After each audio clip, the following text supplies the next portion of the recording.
ಬೆಂಗಳೂರಿನ ಮಾಗಡಿ ಮುಖ್ಯ ರಸ್ತೆ ತುಂಗಾ ನಗರದಲ್ಲಿ ಇರುವ ರೈಡ್ಸ್ ಅಕಾಡೆಮಿಯಲ್ಲಿ ಡಿಸೆಂಬರ್ 7, 2025ರಂದು ನಡೆದ ರೈಡ್ಸ್ ಓಪನ್ ಟೇಕ್ವಾಂಡೋ ಚಾಂಪಿಯನ್ಶಿಪ್ನಲ್ಲಿ ಆನಿ ಬೆಸೆಂಟ್ ಕಾನ್ವೆಂಟ್ ಮತ್ತು ಹೈಸ್ಕೂಲ್ನ 8ನೇ ತರಗತಿಯ ವಿದ್ಯಾರ್ಥಿನಿ 13 ವರ್ಷದ ಲೇಖನ KS ಅವರು ಚಿನ್ನದ ಪದಕ ಗಿಟ್ಟಿಸಿಕೊಂಡಿದ್ದಾರೆ. ಈ ವಿಜಯದೊಂದಿಗೆ ಲೇಖನ ಅವರು ಡಿಸೆಂಬರ್ 27 ಮತ್ತು 28, 2025ರಂದು ಊಟಿಯಲ್ಲಿ ನಡೆಯಲಿರುವ ಅಖಿಲ ಭಾರತ ಮುಕ್ತ ರಾಷ್ಟ್ರೀಯ ಟೇಕ್ವಾಂಡೋ ಚಾಂಪಿಯನ್ಶಿಪ್ನಲ್ಲಿ ಕರ್ನಾಟಕವನ್ನ ಪ್ರತಿನಿಧಿಸಲು ಅರ್ಹತೆ ಗಳಿಸಿದ್ದಾರೆ. ಸೂರ್ಯಘರ್ ಮುಫ್ತ್ ಬಿಜ್ಲಿ ಯೋಜನೆಯಡಿಯಲ್ಲಿ ಸಾಂಪ್ರದಾಯಿಕ ವಿದ್ಯುತ್ ಮೇಲೆ ಅವಲಂಬನೆಯನ್ನು ಕಡಿಮೆ ಮಾಡಲು ಮನೆಗಳ ಮೇಲ್ಛಾವಣಿಯಲ್ಲಿ ಸೌರ ವ್ಯವಸ್ಥೆಯನ್ನು ಸ್ಥಾಪಿಸಲು ಅವಕಾಶ ನೀಡಲಾಗಿದ್ದು, ಸೌರ ಫಲಕವನ್ನು ಸ್ಥಾಪಿಸಲು ಮನೆ ಮಾಲೀಕರಿಗೆ ಬ್ಯಾಂಕ್ಗಳಿಂದ ಸಾಲ ಸೌಲಭ್ಯದ ಜೊತೆಗೆ ಸಹಾಯಧನವನ್ನು ನೀಡಲಾಗುತ್ತದೆ.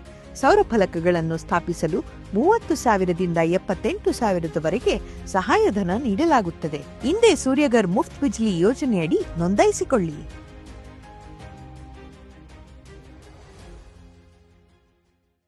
10ನೇ ವಯಸ್ಸಿನಲ್ಲಿ ಮಾಸ್ಟರ್ ಜ್ಯೋತಿ ಮಣಿ ಮಾರ್ಕಂಡನ್ ಅವರ ಮಾರ್ಗದರ್ಶನದಲ್ಲಿ ತಮ್ಮ ಕ್ರೀಡಾ ಪಯಣವನ್ನು ಆರಂಭಿಸಿದ ಲೇಖನ ಅವರು ಈ ಹಿಂದೆ ಕರ್ನಾಟಕ ಗ್ರ್ಯಾಂಡ್ ಪ್ರಿಕ್ಸ್ ಓಪನ್ನಲ್ಲಿ ಚಿನ್ನ ಮತ್ತು ಜಿಲ್ಲಾ ಮಟ್ಟದ SGFI ಆಯ್ಕೆಯಲ್ಲಿ ಬೆಳ್ಳಿಯ ಪದಕವನ್ನು ಗೆದ್ದು ತಮ್ಮ ಪ್ರತಿಭೆಯನ್ನು ನಿರೂಪಿಸಿದ್ದಾರೆ.